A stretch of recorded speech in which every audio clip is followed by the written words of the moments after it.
I want to talk about how to show up on video when you don't want to be in it. So there's two really big things that I want to talk about. The just do it, but then also my signature B-roll footage strategy. So the B-roll footage strategy, I'm just going to dive right into it. I'm going to make this be more chit chat based. I'm also going to show you guys an in real life example on my phone right now.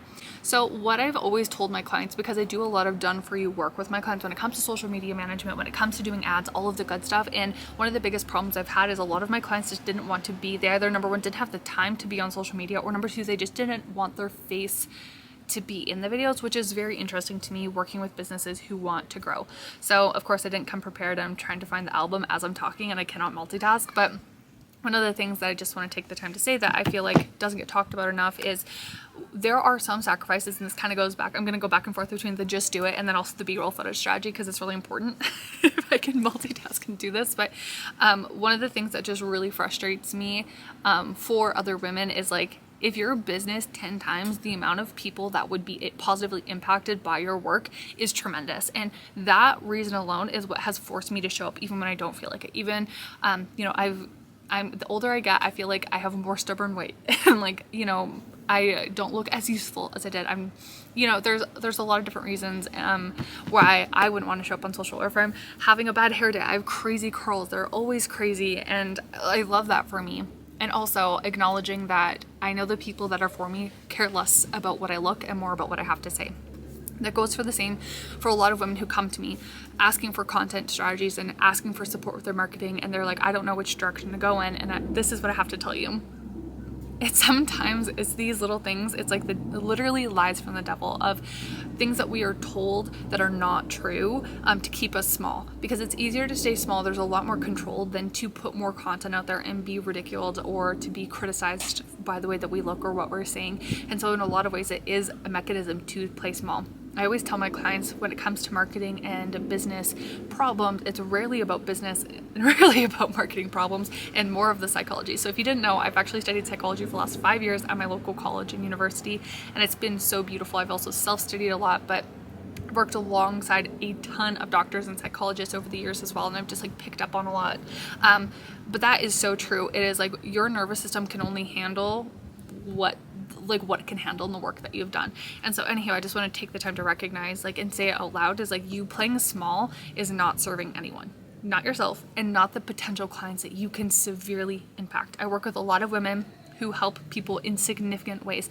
It's not just about a lot of people obviously come to me because they want to scale and grow their business and make more money, but we also acknowledge in that you're impacting more women than you can ever comprehend, that you can ever wrap your brain around. And that's just one thing that I feel needs to be talked about. So anyhow, my B-roll strategy footage in the chat below, I'm gonna have the exact sheet that I would give to any of my clients. It's take 5 videos for 6 seconds doing drinking a cup of coffee. I would literally have my reel, I'd set up my phone here, my camera is right here, and I would set it up and I would just I take 5-second videos of me just drinking my coffee. Better if you have a straw. And I would change my sweater. So I would wear something, I'd usually wear a t-shirt or a tank top, and I would change out. Actually, if you go to, and I didn't bring clothes today, but it goes back to this, how I'm showing up on video even when I don't want to, even if I'm unprepared, even if, I don't care, there's gonna be probably, 6 videos of me in this exact outfit, and I don't care because I'm gonna have them scheduled out so it's not as noticeable, but you're gonna notice, and I don't care because the words that I have to say matter so much more than what I look like, right?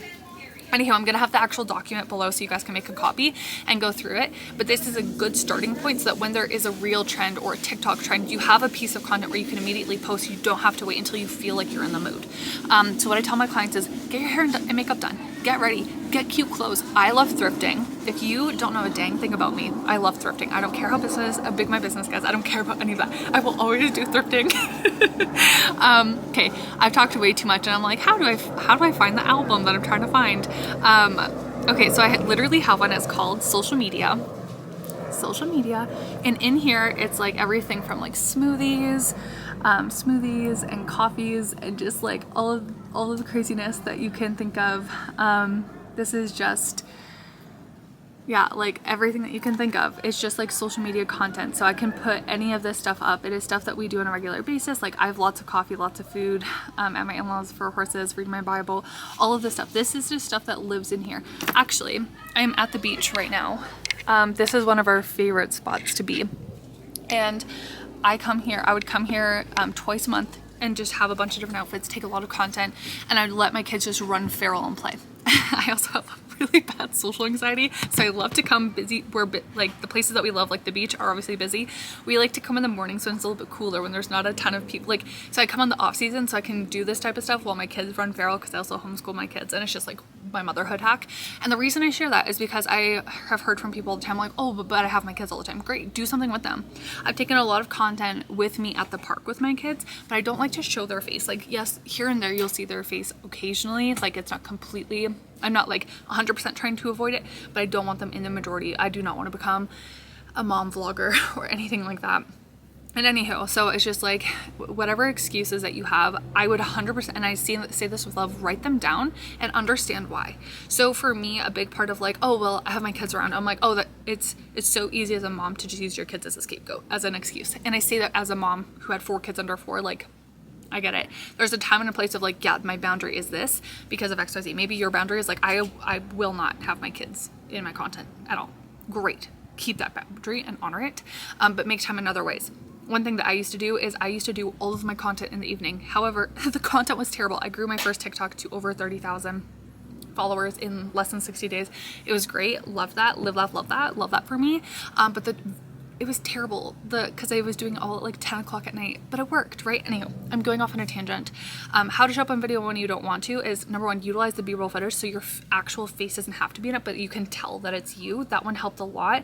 It maintained a presence without having to be on the camera all the time, and then it also allowed me to do the trends that were relevant, which I always, in my membership, I always have different trending, like different trends and on like the audios and all of that good stuff in there, so you just have to like pick your video and put it up with that. So like that helps a lot too. But the second thing is like when you're overcoming discomfort by starting a habit, it becomes easier, because oftentimes the story that we're telling in our heads about doing a certain task is heavier. Like that's actually a heavier task thinking about it than it actually is doing it. So I try to tell my clients to book off like an hour to 90 minutes, have a ton of outfits that make you feel good, get your hair and makeup done, and just go take a ton of videos. And I make it a game to see how many videos you can take in a short period of time. And if you're like, well, excuse me, I don't even have an hour or 90 minutes kid free, go for a walk, go to a park, go something. Like I've taken tons, and it's just, I put my phone down and I'm gonna go run and play it on the park with my kids. I've like, content is everywhere. Content is everywhere. I literally just showed you, I'm like, oh, a cup of coffee, take a picture. And over time I've had this video bank, and some of the pieces of content in there are 3 years old, but they're still relevant. And it's really coming down to like, who am I? I'm a mom who loves coffee, who is always on my laptop, who is always doing, like I'm always reading, I'm always writing. So I try to take as much of that content. One thing that I will say is that if we're in a public place, I will never post the same public place that we're currently at while we're there, or predicting. I hope that makes sense. For example, if we're at a park, I might schedule out my stories on my Instagram of us being at a park, but I'm never actually at that park on that day, or we'll be going there in the next couple days. It's just for safety, and I try never to post the same park more than a couple times in a month, even to insinuate our regular spots. It's just a lot of internet safety. Prior to doing my agency, I was a mom blogger, and I got a lot of views and a lot of traction, a lot of visibility, which is why I was able to step into my marketing. I was like, these are results I get myself, I can get you the same. But we had a lot of very strange instances, and I just tried to avoid that. So just something that I want to bring up. It's really important for everyone. So just as a side note, I want to emphasize that perfection isn't necessary, because people are going to connect to you being a real human being and your unique magic and your genius that you bring to the table. And your authenticity is going to resonate more with your audience than whether how picture perfect you are. Now, yes, like I would have loved to be a Pinterest mom. I would have loved to be a Tumblr looking individual, or Pinterest mom. Like that's great.